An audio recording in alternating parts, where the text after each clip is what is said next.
اعوذ باللہ من الشیطان الرجیم بسم اللہ الرحمن الرحیم۔ اسلامی قصے دیکھنے اور سننے والے تمام دوستوں کو میرا سلام۔ پیارے دوستو، قرآن مجید فرقان حمید میں اللہ تعالیٰ نے ارشاد فرمایا، اور زنا کے قریب نہ جا، بے شک یہ بڑی بے حیائی اور برائی کا راستہ ہے۔ کیا آپ جانتے ہیں کہ اس کائنات کے اندر سب سے پہلے کون سے بدبخت نے زنا کی ابتدا کی تھی؟ آج کی اس ویڈیو میں ہم اس شخص کے بارے میں جانیں گے۔ آپ سے گزارش کرتے ہیں کہ اس معلوماتی ویڈیو کو ضرور دیکھیے گا۔ دوستو، جب حضرت آدم علیہ السلام اور حضرت حوا علیہ السلام نے اللہ تبارک و تعالیٰ کے منع کرنے کے باوجود شجر ممنوعہ کا پھل کھایا تو اللہ تعالیٰ نے حضرت آدم اور حضرت حوا کو زمین پر اتار دیا، اور پھر اللہ کے حکم سے حضرت آدم اور حضرت حوا کے ہاں اولاد پیدا ہوئی۔ بعض روایات کے مطابق حضرت حوا علیہ السلام کو 20 حمل ٹھہرے، جس سے 40 بچے پیدا ہوئے، اور ہر حمل کے دوران ایک لڑکا اور ایک لڑکی پیدا ہوا کرتے تھے۔ یہ بات یاد رکھیں کہ اس وقت کے قوانین شریعت ہماری آج کی شریعت کے قوانین سے بالکل مختلف تھے۔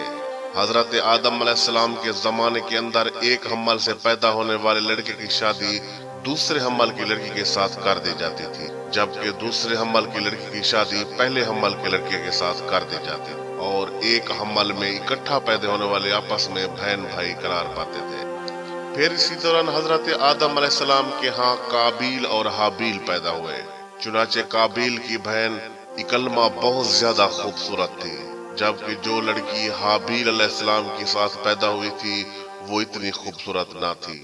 جب یہ بچے بڑے ہو کر جوان ہوئے اور ان کی آپس میں شادی کا وقت آیا تو قابیل نے حابیل علیہ السلام کی بہن کے ساتھ نکاح کرنے سے انکار کر دیا، اور کہنے لگا، یہ تو بالکل خوبصورت نہیں ہے، میں اپنی بہن اکلمہ کے ساتھ شادی کروں گا۔ پیارے دوستو، یہ معاملہ اس قدر بڑھا کہ حضرت آدم علیہ السلام نے حکم دیا کہ دونوں بھائی اللہ تبارک و تعالیٰ کی بارگاہ میں اپنی اپنی قربانی پیش کریں۔ جس کی قربانی اللہ تعالیٰ کی بارگاہ میں قبول ہوگی تو وہی شخص اکلمہ سے شادی کا حقدار ہوگا۔ پیارے دوستو، قابیل کھیتی باڑی کا کام کیا کرتا تھا، جبکہ حابیل بکریوں والے تھے۔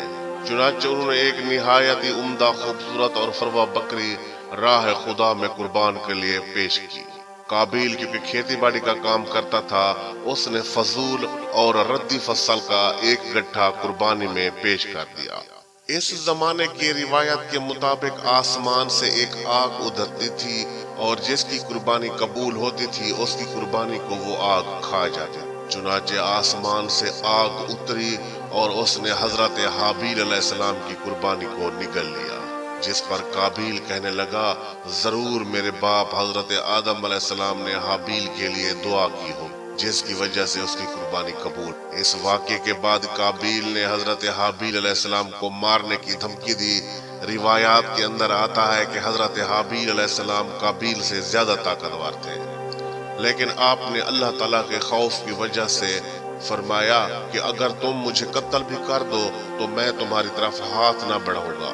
میں نہیں چاہتا کہ قیامت والے دن میرے اوپر کوئی گناہ کا بوجھ ہو۔ چنانچہ ایک دن قابیل نے غصے میں آ کر حضرت حابیل علیہ السلام کے سر پر پتھر دے مارا، جس سے آپ کی موت واقع ہو۔ حضرت حابیل علیہ السلام کو قتل کرنے کے بعد قابیل بہت پریشان ہوا۔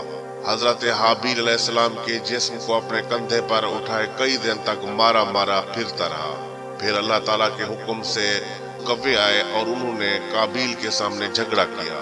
چنانچہ ایک کوے نے دوسرے کو مار دیا، اور پھر اس نے زمین کھود کر دوسرے مردہ کوے کو اس کے اندر ڈال کر اس کے اوپر مٹی ڈال دی۔ چنانچہ قابیل نے جب کووں کو دیکھا تو افسوس کرنے لگا کہ میں اپنے بھائی کی لاش کو بھی نہ چھپا سکا، اور پھر قابیل نے اسی طرح کیا، اپنے بھائی کی لاش کو دفن کر دیا۔ اور اس کے بعد قابیل اپنی بہن اکلیمہ کو لے کر وہاں سے چلا گیا، کیونکہ مسلسل شیاطین اس کے پاس آتے رہتے تھے اور اس بات سے ڈراتے کہ تمہارے باپ کو اگر پتہ چل گیا تو وہ تمہیں قتل کر دیں گے، لہٰذا